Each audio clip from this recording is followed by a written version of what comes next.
আবারও মা হতে চলেছেন সানা খান।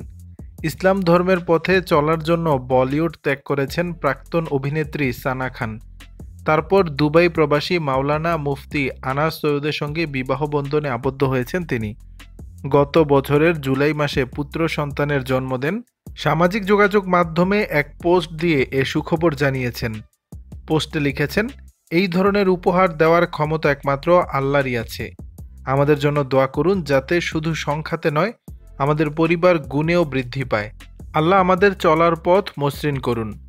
সম্প্রতি রুবিনা দিলাইকের পডকাস্ট কিসিন বাতায়া নেহির সর্বশেষ এপিসোডে হাজির হয়েছিলেন সানা খান। সেখানে তিনি বলেন, প্রত্যেক পুরুষই চায় তার স্ত্রী শালীন পোশাক পরুক।